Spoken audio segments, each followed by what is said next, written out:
visto que el sistema es un sistema muy complicado. Es toda una organización. De hecho, el nombre formal en español es Organización de las Naciones Unidas o la ONU, ¿no? Muy importante, gracias. Es entonces que no olvidemos que la misión que tenemos como dominicas y dominicos es de predicar. Predicar el Evangelio para nosotros significa no solamente tener un aspecto espiritual que nos conecte con Dios, que está muy bien, pero como la cruz, que por eso nos la dejó el Señor como un símbolo, hay una conexión que va de Dios hacia nosotros, pero también hay una conexión que va de nosotros a todos los demás. Por eso la cruz, el Señor está con los brazos y no está así, ¿verdad? Ni está así. Interesante, una cruz así, ¿no les parecería? Por eso entonces tenemos que recordar, es parte de nuestra misión como dominicos y dominicas, caminar siempre a la luz de la verdad, de la justicia y de la paz. La ONU. Que les quede claro que la ONU no es un gobierno, porque muchas veces la gente se confunde y piensa que la ONU es un gobierno, que la ONU debería de tener la manera de hacer cosas y defender a la gente. La ONU tiene un ejército. Claro que no, porque no es un gobierno. La ONU pide ayuda a algunos países a que con su ejército le brinden protección a otra nación. La ONU como tal no tiene un ejército, no es un gobierno, es una organización. Eso es lo que la ONU es, que tiene 4 objetivos. Los objetivos de la ONU son, obviamente, mantener la paz y la seguridad internacionales. La ONU surge después de una guerra mundial. Es obvio entonces que su primer objetivo sea mantener la paz y la seguridad internacionales. ¿Cómo? Segundo objetivo, fomentando la amistad entre las naciones. Acuérdense, es de nación a nación, de gobierno a gobierno. Es el club exclusivo de naciones. ¿Cómo se fomenta relaciones de amistad entre las naciones?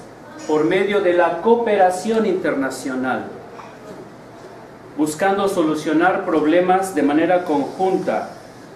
Y ahí entra estimulando el respeto a los derechos humanos. Entonces, en este tercero de la cooperación viene el estímulo a que todas las naciones se comprometan a respetar los derechos humanos. Por eso las Naciones Unidas, finalmente, como su cuarto objetivo, armonizan los esfuerzos de todas las naciones para mantener la paz y la seguridad, para fomentar la amistad y para que haya cooperación y respeto a los derechos humanos. ¿Alguna pregunta? Los 4 objetivos, propósitos específicos, claros. Ahora bien, en vez de aburrirlos con una presentación muy larga, voy a hacer, así como le hacen a veces, 7 preguntas básicas, para que sepan más o menos en qué consiste y a qué se refiere la ONU. Si les preguntara qué es la ONU, ¿qué me contestarían? Muy bien. ¿La ONU es un país? No. ¿Es un gobierno? No. ¿Tiene un ejército? No. Pensábamos que sí. Ya pasamos el examen. Ya pasaron la primera pregunta, muy bien, magnífico. La ONU es una organización encargada de asegurarse que los países mantengan la paz y que respeten los derechos humanos. Claro. Siguiente pregunta. Vean, fotos nada más como para que... Esto es Ginebra y esto es en Nueva York, ¿no? ¿Lojans? Que ya hablaremos de las sedes, pero estas son las banderas de todos los países. Y la de, obviamente, es la bandera de las Naciones Unidas. Y aquí esta es la bandera, el escudo de la bandera, y estas son naciones en un del Consejo de Seguridad, que ya hablaremos de él en un segundo. Ok. Pregunta. Sí. ¿Todos los países del mundo forman parte de esta organización? De hecho, sí. ¿Con los mismos derechos todos? Sí, a eso voy, sí. Pero efectivamente son 193 países, hice la cuenta. No son todos. Sí, son todos. ¿Solo 193 países ahora que tienen en el mundo entero? Hay 195. Son 193 países miembros y 2 observadores. Y enseguida les explico qué significa eso. Ok. ¿Qué guía la labor de las Naciones Unidas? Algo que se llama la Carta de las Naciones. Es decir, es un reglamento. Tiene los propósitos y el reglamento que explican los derechos y los deberes de cada Estado miembro. Y ahí le contesto la primera pregunta que me hizo. Según la Carta, todos los Estados miembros, grandes, pequeños, ricos, pobres, con diferentes opiniones políticas y sistemas sociales, tienen voz y voto. Igual. Excepto, por supuesto, 2, que son llamados estados observadores. ¿Cuáles son los 2 estados observadores? Palestina es uno. Magnífico. Palestina es uno y el otro. No lo recuerdo. A ver, ¿El Vaticano? ¿sí? Ah. El Estado Vaticano. Son 2 estados observadores. Ok, entonces lo que nos importa es no olvidar que la Carta de las Naciones es la que rige el funcionamiento de las Naciones Unidas. ¿Ok? Breve. ¿Cómo se formó la ONU? La respuesta es así de fácil. Primero, tiene que pensar en 2 guerras mundiales. ¿Se acuerdan de las 2 guerras mundiales, no? Cuando termina la Primera Guerra Mundial, se funda una asociación que se llamaba la Sociedad de Naciones, que se establece en 1919. ¿Cuál era el objetivo de la Sociedad de Naciones? Prevenir que hubiera otra guerra. ¿Fue capaz de prevenir otra guerra? No. ¿Okay? Entonces, como no fue capaz, hubo una Segunda Guerra Mundial. Al final de la Segunda Guerra Mundial se funda la Organización de las Naciones Unidas, que evidentemente se funda cuando se firma la Carta de las Naciones Unidas en San Francisco. Había 50 naciones al momento de la firma y después se les unió una nación más.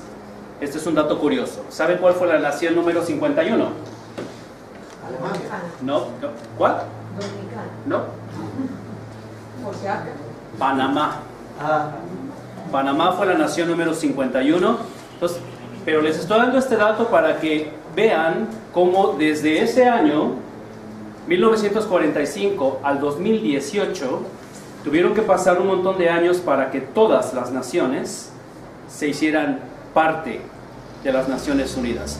No debemos olvidar, sin embargo, que al tiempo de la firma de la Carta, había naciones que eran colonias todavía.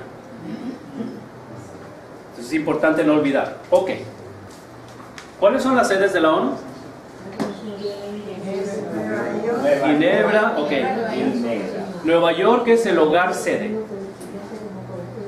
Rápidamente, nada más para que ustedes lo sepan, en donde están las Naciones Unidas, ese territorio, solamente ese territorio, donde está el edificio de las Naciones Unidas, es territorio internacional. No le pertenece a Estados Unidos. Exacto. Pero es territorio internacional, es importante decirlo, sin embargo, recordarle a los americanos que así es como lo fundaron. Repíteme, ¿cuál es un territorio mundial? Donde está el edificio de las Naciones Unidas en Nueva York. Ok. No pertenece a los Estados Unidos, No. aunque está dentro del territorio. Así es un territorio internacional. Aunque como bien dice la hermana, no lo respetan, pero eso es otra historia. Bien, otra sede es Ginebra, por supuesto, que es donde está el Consejo de Derechos Humanos. Hay muchas otras sedes, sin embargo, no las voy a mencionar todas, pero hay sedes en cada una de las 5 regiones del planeta, para que les quede claro. En África, por ejemplo, en Nairobi, está la oficina central, pero hay otra en Addis Abeba, en Etiopía. Hay 2 en África. En América del Sur, ¿dónde está la oficina central? ¿Con el primero que se apuntó? En Santiago de Chile. Después en Asia está en Bangkok, en Tailandia. En Europa está en Viena y obviamente en Ginebra. Y en el Oriente Medio está en Beirut, en Líbano. Entonces, importante, sin embargo, es no olvidar que estas son las dos sedes principales: Ginebra y Nueva York. ¿Ok? Esta es la parte más importante de mi presentación y ya me tardé más de lo que debía. Perdón. Sí. Y en todos esos países pasa lo mismo también, que el territorio internacional donde está la sede, ¿o no? Sí. También. Sí, sí. Sí, porque es un acuerdo internacional. El país, de cierta manera, acepta ser sede y al aceptar ser sede, perdón por el sede, cierto territorio para que sea internacional. La razón, la especialista en cuestiones jurídicas me corregirá, pero la razón es doble. Tiene que ver con impuestos y tiene que ver con seguridad. Es decir, sería raro que en un país, pensemos como Santiago de Chile, se admitiera que hubiera un grupo de defensa y de cuidado de las Naciones Unidas de Estados Unidos, por ejemplo. Eso afecta la noción de soberanía. Pero si es un territorio neutral internacional, entonces no hay una razón que impida que alguien traiga personal de seguridad de otro país. Comencemos en orden. ¿Cómo es la estructura de las Naciones Unidas? Una pregunta breve. Señor. Sí. Bueno, Nueva York no es mi país. Yo quiero representar a mi país. Sí. En virtud de que yo puedo accesar a Nueva York. Primero, es un proceso un poco complicado, pero les explico en breve. Tiene que ver con acreditación. Si usted fuera a las Naciones Unidas a tener algo que ver con las Naciones Unidas en Nueva York, tendría que ir con una organización acreditada. Es la primera cosa. La segunda cosa tiene que ver con una cuestión del país propiamente, que es donde entramos en problemas.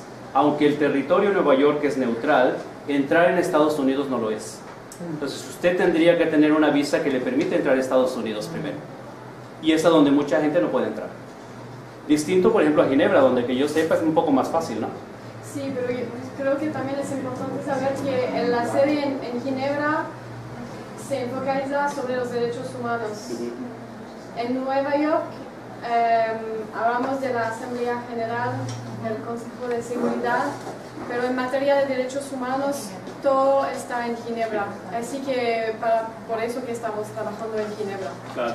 Entonces es más fácil ir a Ginebra de cierta manera, y para cuestiones de derechos humanos tendría que ir a Ginebra, no a Nueva York. Ok. Asamblea General. Es lo primero que les aparece en verde hasta arriba. Quiero que vean en la primera columna del lado izquierdo, después de Asamblea General, dice órganos subsidiarios. ¿Ya los vieron? El tercero hacia abajo, ¿qué dice?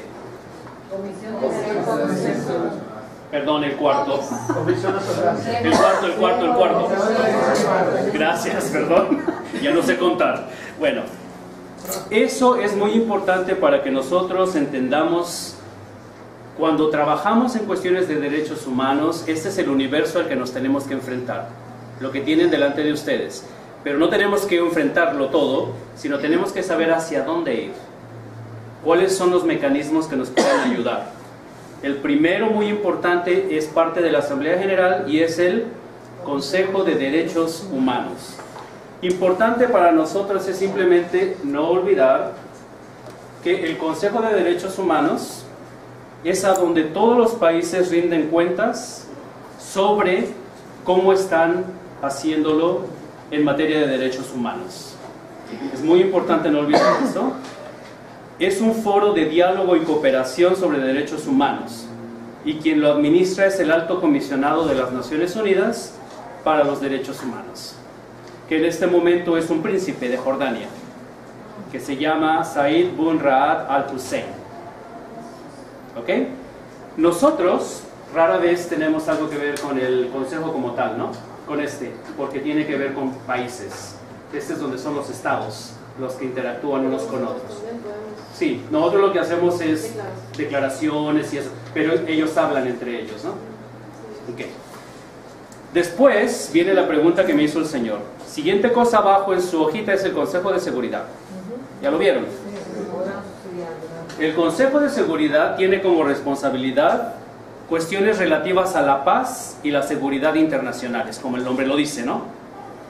Tiene 15 miembros, pero de entre ellos, 5 son miembros permanentes. China, los Estados Unidos, Francia, la Federación Rusa y el Reino Unido. Esos son los 5 miembros permanentes. Los no permanentes son elegidos por la Asamblea General por un mandato de 2 años y se eligen de las diferentes zonas geográficas. ¿Ok?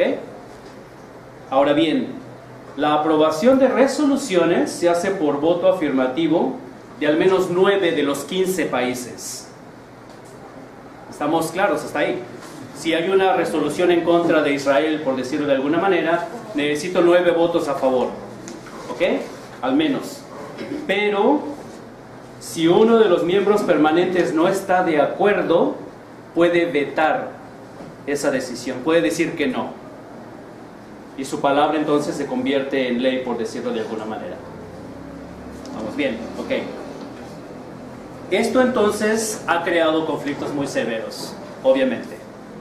Porque aun cuando les dije desde el principio que las Naciones Unidas es un club de países en el que cada uno tiene un voto y tiene voz, excepto los 2 que son observadores, en cuestiones de seguridad hay una excepción. Y la excepción es que hay 5 países que tienen un poder que es mucho más grande que el de todos los demás. Aquí es a donde entramos y nos enfrentamos con un término que es alemán, que se llama la Realpolitik, la realidad de la política. Y es que al final del día, en esta realidad en la que nos enfrentamos, quien tiene más poder económico y de armas puede decir más cosas. Eso es innegable. No vamos a pretender que la Organización de las Naciones Unidas es perfecta. No lo es. Y esta es una de las deficiencias mayores.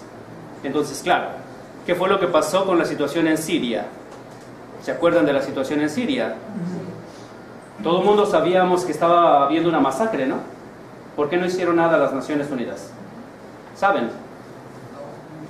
Porque 1 o 2 de los miembros del Consejo de Seguridad dijo que no.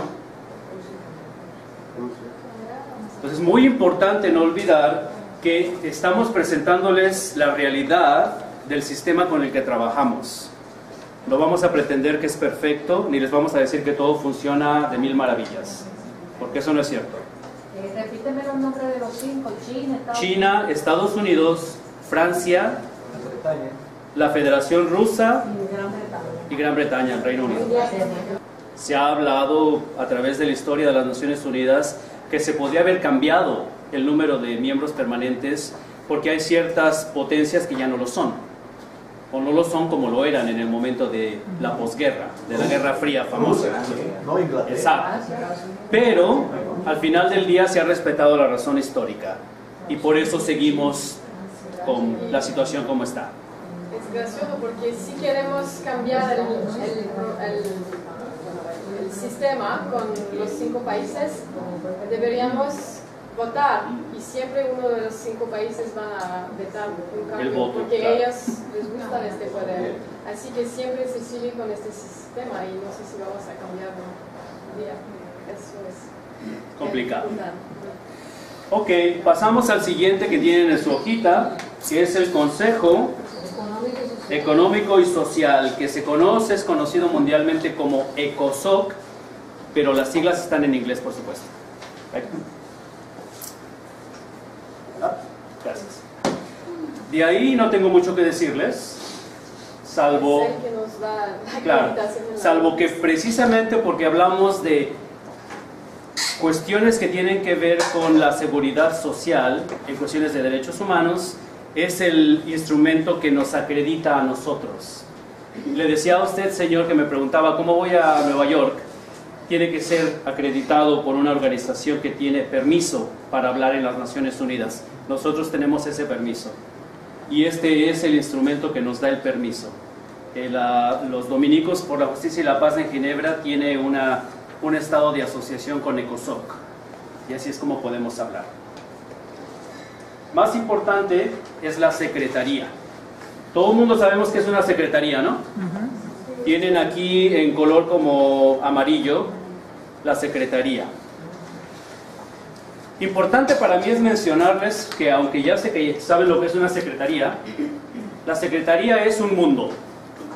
Es donde, si me quieren que lo ponga de esta manera, se lleva a cabo toda la burocracia de la organización. Claro, toda la documentación, toda la organización, enseguida les digo todo lo que tienen que hacer estas personas. En la secretaría lo que me interesa es que vean su hojita, dice departamentos y oficinas, ¿verdad? El segundo dice ACNUD, ¿ya lo vieron? Sí. Esa es la oficina del Alto Comisionado para las Naciones Unidas para cuestiones de derechos humanos. Esa oficina es otro instrumento importante para nosotros. La oficina forma parte de la Secretaría, como les decía. Su sede obviamente está en Ginebra y hace un montón de cosas que les voy a mencionar brevemente. Fortalece los mecanismos internacionales de derechos humanos, fomenta la igualdad y la lucha contra la discriminación, combate la impunidad, incorpora los derechos humanos a los planes de desarrollo y a la esfera económica de los países, amplía el ámbito democrático, etcétera, etcétera, etcétera. Cuando nosotros tenemos que ver con una cuestión de derechos humanos, generalmente nos referimos a esta organización. Por eso, momento importante para mí decirles que cualquiera de ustedes tiene acceso a algunos de estos mecanismos. Pueden mandar una carta, pueden hacer una queja, pero necesitan, que es lo que vamos a aprender el día de mañana, saber cómo hacerlo, qué lenguaje utilizar, a quién dirigírselo y de qué manera pedirle a un país que les preste su voz para reclamarle a otro país. ¿Se acuerdan que ellos hablan entre ellos? Nosotros solamente podemos sugerirles. Por eso es importante que este aparato, que además existe en todos los países, tiene oficinas en todos los países, se convierta en algo que ustedes conozcan más o menos. ¿Okay? Pues de la Secretaría no les voy a pedir que conozcan toda la Secretaría, pero sí que al menos sepan que hay una oficina que está dedicada a cuestiones de derechos humanos y que a esa oficina es a la que nosotros nos dirigimos constantemente. Finalmente, bueno, ahí está el símbolo de la oficina del Alto Comisionado para los Derechos Humanos. Ese es el... sí. Ayer estábamos hablando del huacal y las botellas y todo eso. Sí. Y yo aquí veo muchos apartados, oficinas. Sí. ¿Cómo se financian todas estas instancias de la ONU? Magnífica pregunta. Los miembros del club. Sí, tal cual.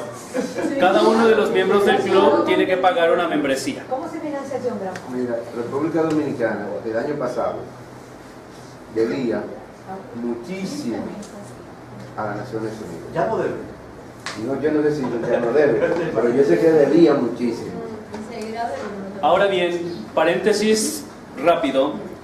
Esa ha sido una de las cuestiones más complicadas y nosotros apenas tuvimos la fortuna de ver algo que yo nunca pensé que iba a ver en Ginebra, que fue un paro de los trabajadores de la Organización de las Naciones Unidas. Se fueron a huelga porque les bajaron el sueldo, claro. Es interesante, ¿no? Sepan que dicen en mi tierra en todos lados se cuecen habas. Así es que bueno, aquí lo importante que quiero mencionarles es esto. Regresemos a lo que les decía de que caballeros con dinero. 5 naciones son las que tienen un poder de veto en el Consejo. Parte de la razón, no la única, parte de la histórica es financiera. ¿Por qué?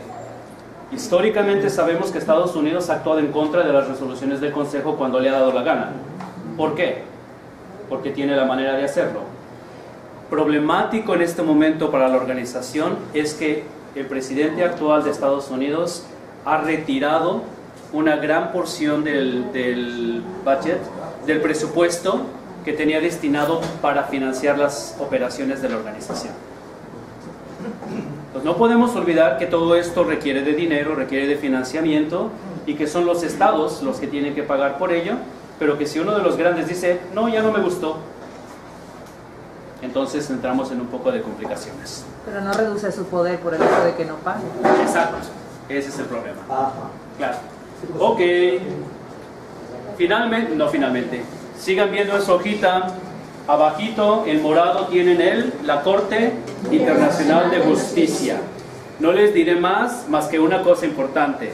Esta corte se creó precisamente para juzgar lo que se llama crímenes contra la humanidad, crímenes de guerra, y en concreto el genocidio.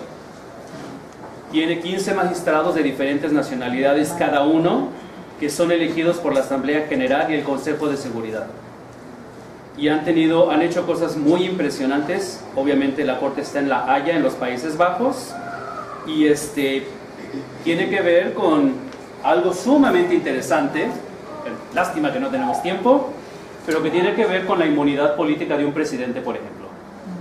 Ustedes y yo sabemos que si un presidente, voy a hablar de mi país para no ofender a nadie, ofenda con confianza. Balaguer, por ejemplo. Un presidente mexicano muy famoso que se llamaba Carlos Salinas de Gortari hizo barbaridad y media en el país y actualmente está de regreso en el país.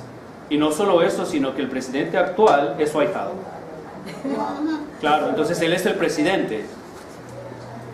Pero eso es posible solamente porque nunca se le llevó a juicio. Pero la Corte Internacional ha sido capaz de llevar a juicio a altos funcionarios, incluso presidentes de otros países. La Corte, entonces, algunos la ven con un poco de escepticismo. Yo les repito, yo la veo con esperanza. Hay algo que se puede hacer. No hay alguien que sea tan poderoso ni tan grande que no caiga. Y dicen en mi tierra, entre más alto, Más duro cae. Siguiente, y ya terminó. El Consejo de Administración Fiduciaria se creó para administrar lo que en el momento en el que termina la Segunda Guerra Mundial se llamaban territorios bajo supervisión. En pocas palabras, fue una manera bonita de hablar de las colonias, porque la mayoría eran países africanos y en el Océano Pacífico. Entonces no les digo más, esta se creó simplemente como para ayudar a esas naciones durante la transición de la etapa colonial a la democracia. Lo que es muy interesante e importante para los juristas que están entre nosotros es no olvidar que la mayoría de esos países crearon sus constituciones políticas integrando de ya muchos de los principios de derechos humanos. Desgraciadamente, si vemos la realidad de algunos de esos países, no es que los hayan aplicado, pero como marco jurídico valdría la pena estudiarlos. Es sumamente interesante. ¿Cómo hace la ONU para proteger a los derechos humanos? Bueno, ya hemos visto que tiene todo un aparato, no solamente burocrático, sino político, que permite que haya una posibilidad de defender los derechos humanos, pero aun cuando les he dicho que no me gusta ser cínico, ni me gusta no tener esperanza, también soy obviamente realista. Entonces, ¿cómo le pido yo, perdón por el ejemplo malo, pero cómo le pido yo al señor que le pega a la esposa que abogue en contra de la violencia doméstica? Difícil, ¿no? Por no decir que casi imposible. ¿Cómo le pido yo a los países que están abusando de los derechos de los ciudadanos que defiendan los derechos humanos? Para eso es muy importante ustedes, nosotros. El papel de la sociedad civil es imprescindible. Muchos de nosotros, desafortunadamente, hasta que no nos toca, pensamos que los países tienen la obligación de gobernarnos y nosotros pues los vemos gobernarnos y qué bonito se ven. No. Acuérdense que los principios de los que les hablé, uno de ellos es la participación. Nosotros tenemos que hacer algo. Tenemos que decir algo. Tenemos que buscar las maneras de decirlo y hacerlo, pero al mismo tiempo nuestro papel es imprescindible. Nosotros somos la voz que le tiene que recordar a los países lo que están haciendo está mal. Y tenemos que decirles por qué. Pero lo más difícil, que les vamos a pedir mañana, por cierto, manténganlo en su mente, es que es fácil apuntar el dedo y decir está mal, está mal, está mal, está mal. Lo que queremos es que nos digan que está mal y cómo lo solucionarían ustedes. ¿Qué es lo que ustedes creen que funcionaría para su país? ¿Cuáles posibilidades de solución, cuáles sugerencias tienen ustedes? Y no sean tímidos, no, yo qué voy a saber, yo soy ama de casa y yo no soy político, no. Lo que ustedes tengan en su corazón, lo que piensen que pudiera funcionar, nos interesa también escucharlo. No es nada más cuestión de quejarse, sino qué podemos hacer para cambiar la realidad. Señor. Bueno, yo tengo dos preguntas. Claro. Yo veo aquí que el Fondo Monetario Internacional forma parte es uno de los organismos especializados que forma parte del Consejo Económico y Social. Entonces, ¿cómo se mantiene esa dialéctica con las imposiciones del FMI a los países latinoamericanos si estamos hablando de derechos humanos? Magnífica pregunta. ¿Dónde están mis lentes? Que si no, no veo lo que digo. Eso se llama un juego de dominó. ¿Le gusta el dominó? Aquí en Dominicana se juega. Es un juego de dominó, tal cual. Es decir, acuérdense que hablamos de la realpolitik. ¿Qué significaba eso? La realidad de la política. No podemos pretender que podemos defender los derechos humanos sin involucrar a los poderes económicos.